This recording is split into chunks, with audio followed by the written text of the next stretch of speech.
सांसद श्रीमान दीपक प्रकाश जी उपस्थित हैं। मैं आज की प्रेस वार्ता में उनका स्वागत करता हूं। साथ ही साथ हमारे प्रदेश के प्रवक्ता रमेश कुमार सिंह जी भी उपस्थित हैं, मैं उनका भी अभिनंदन करता हूं। और आज के संदर्भ में आप सबके बीच अपनी बात रखने के लिए मैं माननीय प्रदेश अध्यक्ष जी से आग्रह करता हूं कि अपनी बात आप सबके बीच में रखें। माननीय प्रदेश अध्यक्ष,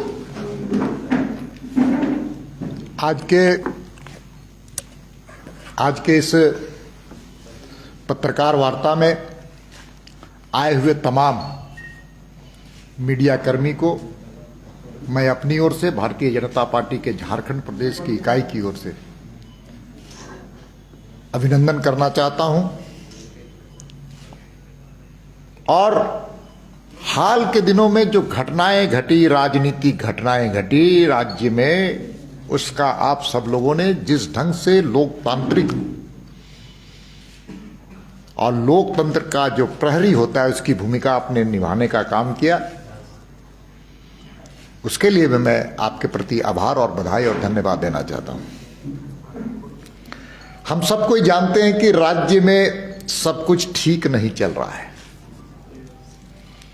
ये राज्य में राजनीतिक अराजकता है, वित्तीय अराजकता है, और तो और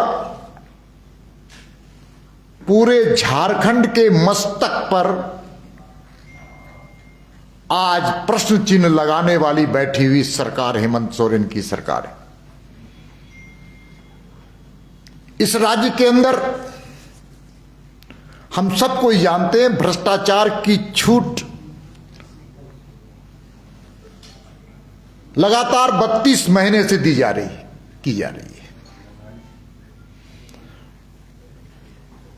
भ्रष्टाचार के काले कारनामों का इतिहास रचने वाली सरकार का नाम है हेमंत सोरेन की सरकार। चाहे वो इलीगल माइनिंग का सवाल हो, टेंडर मैनेज करने का सवाल हो, चाहे झारखंड के जितने विभाग हैं उन विभागों में अगर आप हाथ डालिएगा तो सिर्फ काजल ही काजल नजर आएगा। और इसी के कारण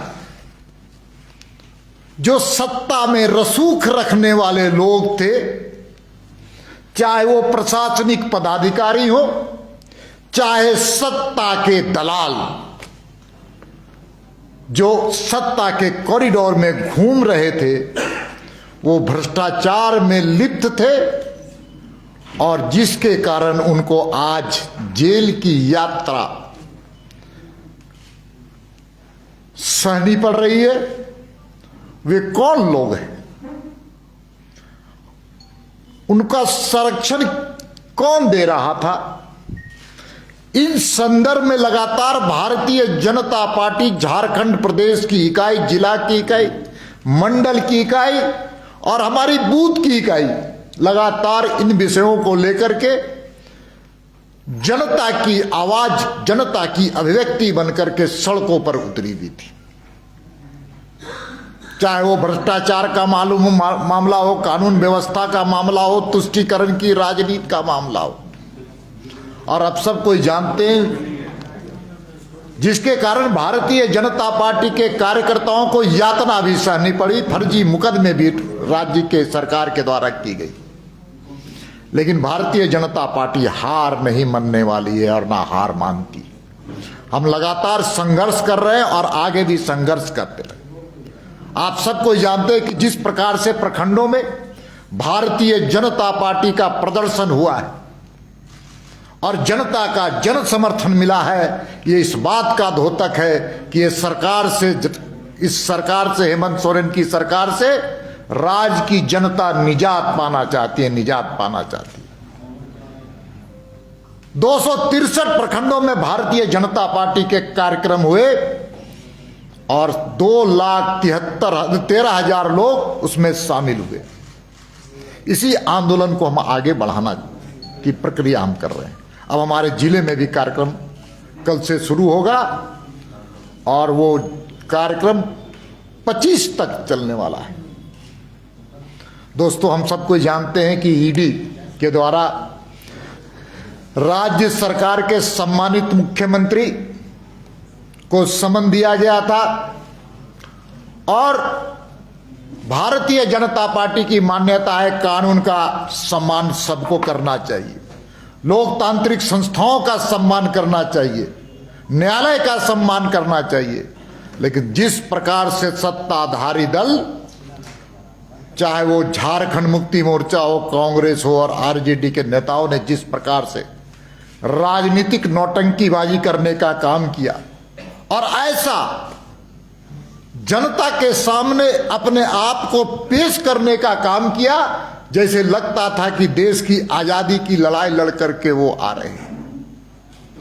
ऐसा बयानबाजी हुआ जैसे लग रहा था कि झारखंड के आंदोलन में माननीय मुख्यमंत्री जी का बहुत बड़ा योगदान रहा हो। ऐसा महसूस हो रहा था जैसे वो भ्रष्टाचार के खिलाफ संघर्ष करके बयानबाजी कर रहे। ऐसा महसूस हो रहा था कि राज्य की जनता को राहत देने का वो काम करके आए थे। अरे वो तो गए थे भ्रष्टाचार के आरोप में। बड़ा दुखद बात।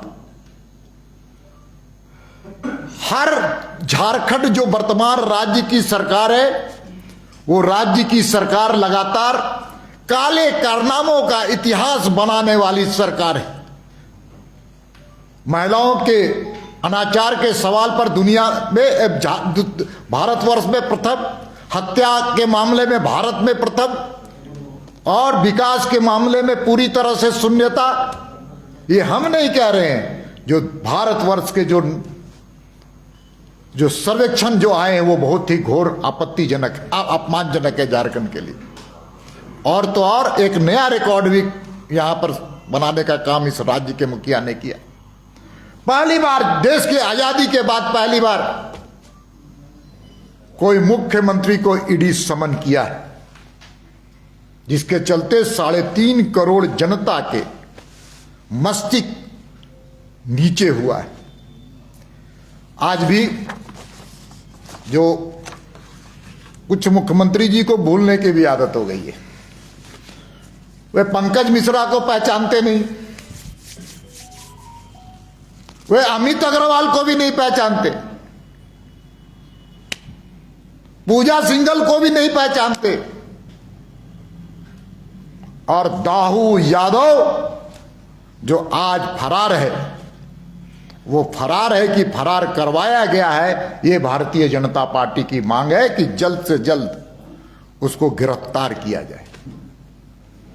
कई बातें दाऊ यादव के गिरफ्तारी के बाद चीजें आएंगी। इसलिए आज मैं इतना ही कहना चाहता हूं कि नगर निगम के चुनाव की घोषणा हुई है और नगर निगम की चुनाव की घोषणा होने वाली है,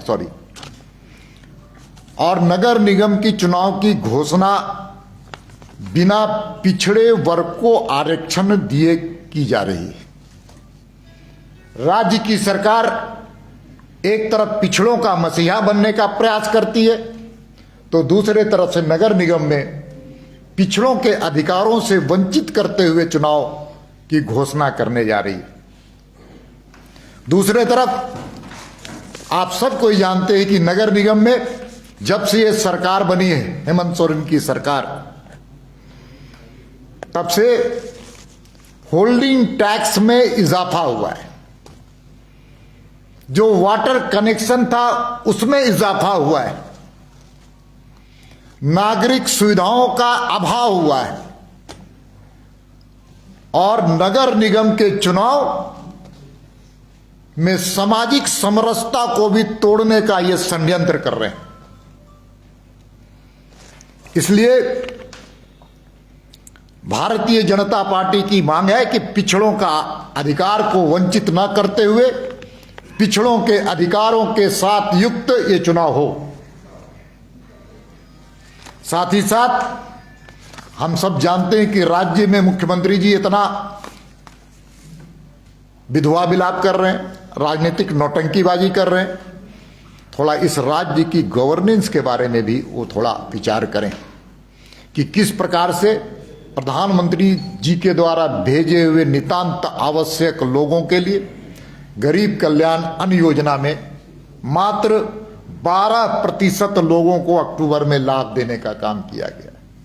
मात्र 88% माल की कालाबाजारी हुई है इस राज्य में। 12% जो गरीब केंद्र से भेजे हुए अन्न है, प्रधानमंत्री गरीब कल्याण अन्न योजना, उनका 88% हिस्सा कालाबाजारी हुआ। और उस कालाबाजारी में इस सरकार में बैठे हुए सत्ताधारी दल का भी पूरी तरह से संरक्षण और समर्थन है। हम सब जानते हैं कि प्रधानमंत्री आयुष्मान योजना पूरे भारतवर्ष में सबसे बेहतर और गरीबों के स्वास्थ्य बेहतर करने के लिए ये योजना लाई गई थी। लेकिन यहां की सरकार ने इस योजना का नाम बदल देने का काम किया और मुख्यमंत्री आयुष्मान योजना बदल करके मुख्यमंत्री आयुष्मान योजना करने का काम किया। और जब से इस योजना का नाम बदला है तब से राज्य की सरकार अपने हिस्से की राशि हॉस्पिटल में नहीं देने के कारण गरीबों का इलाज नहीं हो पा रहा है। इसके दोषी कौन है, ये मुख्यमंत्री जी बताना चाहिए। हम इसी प्रकार से कह सकते हैं कि बिजली की हालत पूरे प्रदेश में पूरी तरह से चरमराई हुई है। झारखंड की रांची, राजधानी रांची में मात्र 12 घंटे तक बिजली मिल पा रही है। बहरागोड़ा, साहेबगंज, राजमहल, संथाल परगना के कई हिस्से पर आज भी बिजली मात्र 2 से 3 घंटे मिल रही है।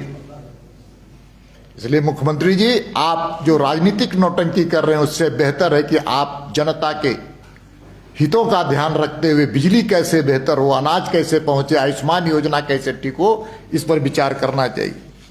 उसी प्रकार से रिम्स के बारे में आप सब जानते हैं, सबसे अच्छा मॉडल हॉस्पिटल बनाने की कल्पना हमारी रही है। आरएमसीएस से रिम्स करने की योजना इसी तहत थी। 400 करोड़ रुपया उसमें खर्च होता है। आज क्या स्थिति, हाईकोर्ट की टिप्पणी आ रही है। और यहां पर जो स्वास्थ्य मंत्री है क्या कर रहे हैं, मुख्यमंत्री जी क्या कर रहे हैं, हेल्थ सेक्रेटरी क्या कर रहे हैं। इसलिए पूरी तरह से पूरी राज्य में चरमराई हुई व्यवस्था है।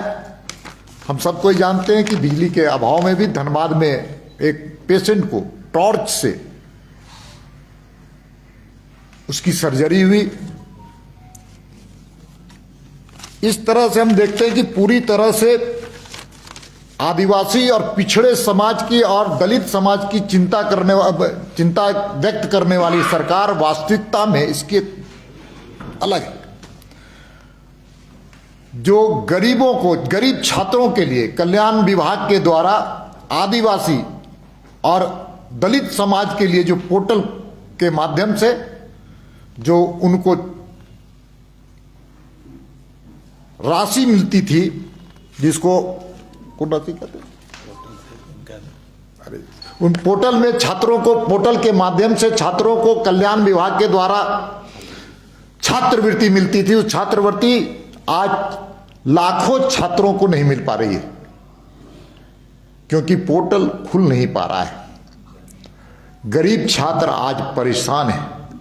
दलित समाज, आदिवासी समाज के बच्चों को जो छात्रवृत्ति मिलती थी वो छात्रवृत्ति नहीं मिल पा रही है और जिसके कारण लाखों बच्चों के भविष्य के साथ ये राज्य की सरकार खिलवाड़ कर रही है। मुझे याद है कि जब भारतीय जनता पार्टी की पहली सरकार बनी थी 2000 में, तो बच्चों के स्कूल में जो ड्रॉप आउट होता था उसको खत्म करने के लिए, कम करने के लिए बच्चियों को साइकिल देने की योजना थी। लेकिन दुर्भाग्य से राज्य की सरकार, वर्तमान राज्य की सरकार, जो बच्चियों के लिए साइकिल देने की जो योजना थी उसमें भी आज खटाई में पड़ी हुई है, जिसके कारण बच्चियों को नहीं मिल पा रहा है। और तो और इस पूरी तरह से यहां पर राज्य में आज भ्रष्टाचार और कानून व्यवस्था और तुष्टीकरण की राजनीति पूरी तरह से फैली हुई है। इसलिए भारतीय जनता पार्टी ने तय किया है कि सभी जिलों में एक जीवंत, धारदार और एक संख्यात्मक दृष्टिकोण से अच्छा और बेहतर प्रदर्शन हम सभी जिलों में करने वाले हैं। और रांची से कल इसका हम लोग शुभारंभ करेंगे, जो 25 तारीख को दुमका में समाप्त होगा। इसलिए हमारी ओर से इतनी ही बात कहनी थी। एक बात और मैं आपको कहना चाहता हूं, लगातार राज्य की सरकार भारतीय जनता पार्टी पर आरोप लगाती है कि राज्य को अस्थिर करने का प्रयास किया जाता है। मैं उनको केवल स्मरण कराना चाहता हूं कि जो उनके बगल में कांग्रेस नाम की जो राजनीतिक संगठन जो उनका सहयोगी बना है, देश के 1952 से लेकर के 2014 तक 91 बार धारा 356 का प्रयोग करते हुए, राष्ट्रपति शासन लगाते हुए 91 बार राज्य में राष्ट्रपति शासन लगाने का काम किया है। मुझे याद है कि जब राम जन्मभूमि का आंदोलन चल रहा था और उस वक्त भगवान श्री राम के नाम पर राम मंदिर के बारे में जब आंदोलन चल रहा था, तो उस वक्त भी भारतीय जनता पार्टी के 4 राज्यों को अपदस्थ करने का काम कांग्रेस के लोगों ने किया था। इसलिए अस्थिर करने वाले के साथ बैठ करके भारतीय जनता पार्टी पर आरोप मत लगाइए मुख्यमंत्री जी। और आपके पिताजी माननीय शिबू सोरेन जी को कई बार जेल भेजने वाली कांग्रेस है। आज उनके साथ बैठ करके आप राजनीति सत्ता की रोटी सेक रहे हैं, लेकिन इतिहास को भी झांकने का काम कीजिएगा, तब पता चलेगा कि भारतीय जनता पार्टी लोकतंत्र पर विश्वास करने वाली पार्टी है, कांग्रेस जैसी पार्टी नहीं है, जिन्होंने देश में 1975 में आपातकाल लगा करके लोकतंत्र को खत्म करने का काम किया था। इसलिए इस प्रकार जो आप आरोप लगाते हैं, झारखंड की जनता उससे आहत है। बहुत बहुत धन्यवाद। मेरी ओर से इतनी ही बात कहनी थी। आपने जो कहा कि पहले मुख्यमंत्री हैं, गुजरात में SIT का बैठक हुआ था, प्रधानमंत्री भी पहले सामना कर चुके हैं, तो इस तरह की एजेंसियां हैं, उनसे तो सामना करना पड़ता है। अभी आरोप तो सीधे नहीं है। ठीक आपने कहा है, दोनों एक ईडी आर्थिक अपराध की जांच करने वाली भारत की प्राइम एजेंसी है। जो SIT गठित हुई थी मोदी जी पर, वह दूसरे मामले पर हुआ था। आर्थिक अपराध कभी भी अपराधी या आर्थिक पूछताछ जिसको करने का काम मोदी जी ने कभी किसी SIT ने नहीं किया था। नहीं, वो तो हत्या का मामला नहीं था वो। थोड़ा उसको आप थोड़ा नहीं उसको कॉमनल वायलेंस के सवाल पर हुआ। हत्या अलग चीज है, कॉमनल वायलेंस अलग चीज है। अशोक जी, ये दुमका में 10 सीआईएसएफ के फायरिंग से 4 लोगों की मौत हुई है। धनवान में देखिए, कई लोग घायल भी हैं। किसी की भी हत्या होना, किसी को गोली से लगकर उसकी मौत होना, उसको हम अच्छा और बेहतर नहीं मानते हैं। लेकिन सच ये है कि पूरे प्रकरण की जांच होनी चाहिए और कोयला चोरी पर रोक लगनी चाहिए। सर, ये जेएमएम का एक नारा है, झारखंड मुक्ति मोर्चा ना इस राज्य, देखिए जब राज्य को अलग राज्य बनाने में जब अवसर आया था, तो झारखंड मुक्ति मोर्चा ने एक नहीं 13 बार आंदोलन बेचने का काम किया था। 13 बार। उसी में नरसिम्हा राव की सरकार को बचाने का, उसी में जैक का, बूटा सिंह को रांची दौरा, और उसमें इनके नेताओं के द्वारा संधि और समझौता होना, तो राज्य तो पहले बन चुका था और खरीदने वाला कौन था? कांग्रेस था। अरे भारतीय जनता पार्टी की सरकार, अटल जी की सरकार आई तब जाकर ये राज्य बना। इसलिए अलग राज्य बनाने का जो दावा करते हैं वो भूल जाइए। और दूसरी बात है, ये राज्य का आंदोलन, अलग राज्य का आंदोलन कोई शिबू सोरेन या झारखंड मुक्ति मोर्चा से शुरुआत नहीं हुई है। इसका इतिहास देश की आजादी से पहले का है, संघर्ष का। बिना नक्शा वाले जो निर्माण है उसको नियमित करने जा रही है सरकार। ये पुरानी बात आपकी भी रही है, जो आपकी सरकार की जो स्वीकृति लगातार नहीं बोलते थे वो